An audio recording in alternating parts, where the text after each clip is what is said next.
आली।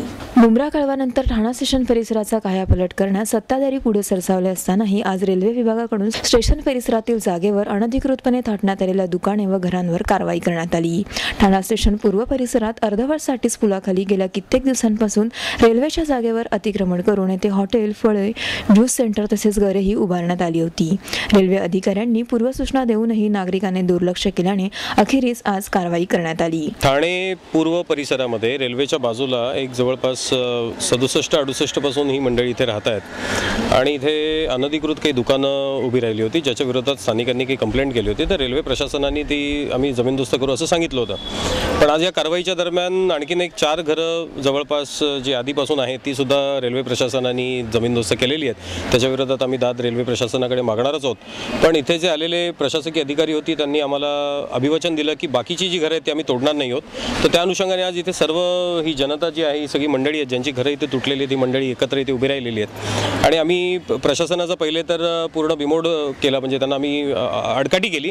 पण रेल्वे प्रशासन हे काही जिल्हाधिकारी किंवा ठाणे महानगरपालिकेच्या अखत्यारीत जशी कारवाई करते तशी करत नाही।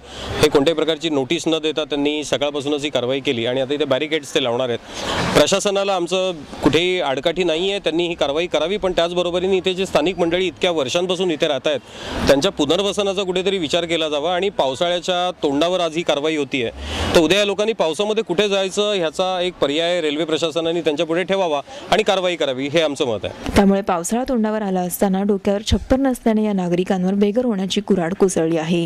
या संदर्भात काही नागरिकांनी आपल्या प्रतिक्रिया S9शी बोलताना व्यक्त केल्या। 20 वर्षापासून इकडेच आहे। जी कारवाई करण्यात आली आहे त्याची काही पूर्वसूचना नाही, काही नाही आलेली, असं काही माहिती म्हणजे दिले नाही, काय असं नोटीस बिटीस काही दिलेली नाही, असं माहिती नाही होतं काय आहे। येऊन लगेच येऊन तोडायला सुरुवात केली। आता या कारवाईनंतर पुढे तुमचं वास्तव्य वगैरे काय असणार? आता काहीच नाही, पाठी पुढे तर काहीच नाही आमचं। आता काय कुठे जायचं आता पावसामुळे इकडेच आता। त्यांनी काय कारवाई आम्हाला नोटीस दिलं नाही, काय नाही, डायरेक्ट आलेत ते तोडायला। किती वर्षापासून? आम्हाला झाले 60-70 वर्ष झाले इकडे। आमचं लहानपण गेलं, आमच्या आईचं तरुण पण गेलं, त्यांच्या आजीचं गेलं। आमचं सगळं इथे, आमची पिढी इथे गेली। आमचं म्हणणं एवढंच की त्यांनी आम्हाला कळवलं पाहिजे होतं, थोडंफार तरी आमच्या कानाला त्यांनी घालायला पाहिजे होतं। आज आमच्या सामानांची नुकसानी आणि दरवेळेस ते पावसाच्या वेळेसच येतात। आम्हाला त्यांना तेच बोलायचं, ऐन पावसाच्या वेळेसच तुम्ही का असं करता? जर तुम्हाला करायचंच आहे ना तर आम्हाला काहीतरी कळवा ना, तुम्ही थोडंफार तरी आमच्या कानावर घाला, तर आम्ही पण असं राहणार की बाबा चल येणार आहेत करून। तुमची जागा बोलताय तर आमचं थोडंफार तरी पुनर्वसन करा तुम्ही, कुठेतरी आम्हाला जागा द्या। आता नाहीतरी इथे 40 आहेत आणि इथूनचे घरं 40 आहेत, 80 तरी आहेत। या परिसरात उभारण्यात आलेली दुकाने वगैरे ही पोलीस बंदोबस्तात जमीनदोस्त करण्यात आली। व्हिडिओ जर्नलिस्ट योगेश मुवाडेसह सारिका साळुंखे, S9 न्यूज ठाणे। S9च्या बातमीपत्रात वेळ झाली अल्पशा विश्रांतीची।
ठाणे महानगरपालिका हद्दीत घर घेताय का? मग ते अनधिकृत तर नाही ना, याची खातर जमा करा। अनधिकृत घर घेणं हा विकणाऱ्यासोबत विकत घेणारा देखील तितकाच दोषी असतो। तेव्हा घराची डोळस खरेदी करा, आपली कुठे फसवणूक तर होत नाही ना। यासाठी ठाणे महानगरपालिका मुख्यालयातील 4थ्या मजल्यावरील बांधकाम विभागात घराचा सर्वे नंबर, टिक्का नंबर याची खातर जमा करा। घराचं स्वप्न अवश्य करूया साकार। पण अनधिकृत घराचा नका करू कधीही विचार. अधिकृत घर म्हणजे उद्याची देखील निश्चिंती. अनधिकृत घराचे दार म्हणजे डोक्यावर कधीही तोडण्याची टांगती तलवार. जगणं तुमचं होऊ दे सुरेल गाणं, स्वच्छ सुंदर आणि अधिकृत घरांचं हसरं ठाणं.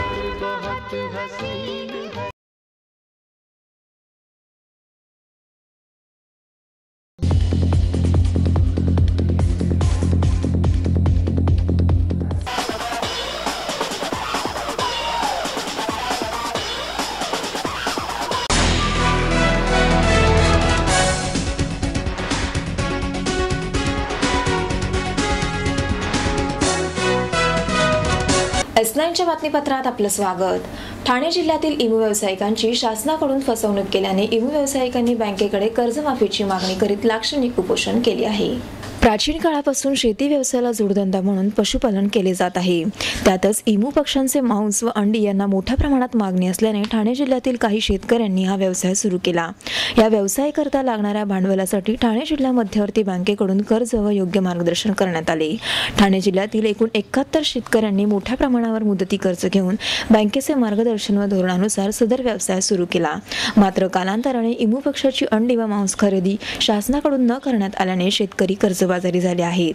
कर्जबाजारी झालेल्या शेतकऱ्यांनी बँकेकडे कर्जमाफीची मागणीही केली आहे. आम्ही खूप अडचणीमध्ये सापडलेलो आहोत. आम्ही शेतीला पूरक व्यवसाय म्हणून आम्ही इमूपालन व्यवसाय केला, पण आता 2010 पासनं आज 4 वर्ष सतत झाले, पण आमची अंडी कोणी खरेदी करीत नाही इमू पक्ष्यांची. इमू पक्षाला काही कुठेच मार्केट नाही आहे.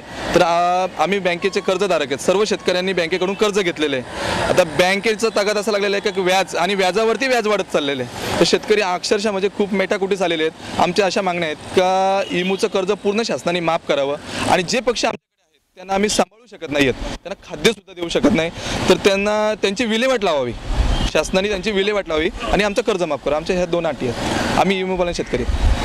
मार्केट म्हणजे बंदच आहे. काय त्यामागचं कारण? त्यामागचं कारण ज्यांनी आम्हाला इमू पक्षी दिले आणि बँकांनी नाबार्डच्याकडून शासनाने प्रवृत्त केलेलं आहे शेतकऱ्यांना का बाबा इमू व्यवसाय हा खूप मोठा आहे, याचं मटण बाहेर देशात जातं आहे, याच्या अंड्याला मागणी आहे, पण असं काहीच नाही आहे. मग शासनाने पण आमची फसवणूक केलेली एक प्रकारे. शासनाने आमची फसवणूक केलेली आहे. तुमची मागणी जर का पूर्ण नाही झाल्यास पुढील पाऊल काय? आमचं पुढचं पाऊल असं राहील आमरण उपोषण. पक्षी सोडून देणार आम्ही.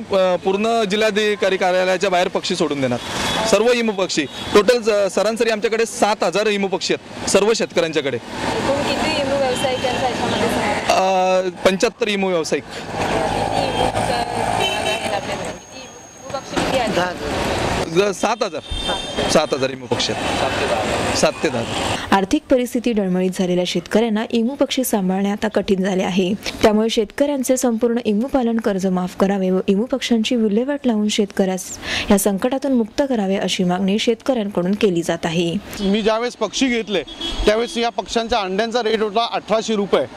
1800 रुपयावरून ज्यावेळेस माझ्याकडे ज्यावेळेस अंडी पक्षी आले ते पक्षी 4 महिन्याचे होते. ते 4 महिने पक्षी जेव्हा 18 महिने पक्षी झाले त्यावेळेस 2010 मध्ये पक्ष्यांनी अंडी दिली आणि अंडी दिल्यानंतर प्रकार असा झाला की त्यावेळेस अंड्यांचे रेट कमी झाले. 1800 रुपयावरून ते लगेच 1000 रुपयापर्यंत अंड्यांचा रेट आला आणि 1000 रुपयावरून मागील वर्षामध्ये त्या अंड्यांचा रेट 500 ते 600 रुपयावर. यावर्षी तो अंड्यांचा रेट 1 पैशाला अंड कोणी विचारलं जात नाही आहे. कशामुळे याच्यावरती परिणाम झाला असं तुम्हाला वाटतं? नाही, दुष्काळामुळे म्हणता येणार नाही. ज्या पद्धतीने योजना राबवली गेली शेतकऱ्यांचा आर्थिक उन्नती व्हावी असा एक शासनाचा आणि बँकेचा याच्यामध्ये कदाचित उद्देश असावा, पण जो अभ्यास व्हायला पाहिजे होता याच्यामध्ये बँकेतून किंवा इमू पक्षांचा पुढे कशा पद्धतीने त्याचा डिटेल्समध्ये अभ्यास व्हायला पाहिजे होता तो झाला नाही आणि परिणामी शेतकऱ्यांच्या डोक्यावर हे कर्जाचा बोजा वाढलेला आहे. याला सर्वस्वी जबाबदार असं ते काय आम्हाला सांगता येणार नाही मॅडम, कारण बँकेने आम्हाला कर्ज दिलेलं आहे. बँक सांगते की तुम्ही या पद्धतीने त्या कर्जाचा, पण आम्ही एवढंच म्हणू शकेन की जी काय बँकेने अभ्यास जो करायला पाहिजे होता बँकेच्या धोरणानुसार हा जो योजना राबवलेली आहे ती योजना त्या पद्धतीने राबवली गेली नाही आहे आणि परिणामी सगळंच ठप्प होत गेलेलं आहे पुढे आता. व्हिडिओ जर्नलिस्ट योगेश मोहावडेसह सारिका साळुंखे, S9 न्यूज ठाणे. शेवटी पुन्हा एक नजर आजच्या ठळक घडामोडींवर. ठाणा स्टेशनवर प्रवाशांची होणारी गैरसोय दूर करण्याकरता सरकती जिने बसवण्याचे शासनाचे काम अंतिम टप्प्यात. तर भांडूपमध्ये स्थापत्य समिती अध्यक्ष महेश पारकर यांनी नाल्याची पाहणी करून व्यक्त केली असमाधानकारकता. तर ठाणे जिल्ह्यातील इमू व्यावसायिकांवर गदा. ठाणे जिल्हा मध्यवर्ती बँकेकडे कर्जमाफीची मागणी. S9च्या बातमीपत्राला इथेच थांबू. तोपर्यंत नमस्कार.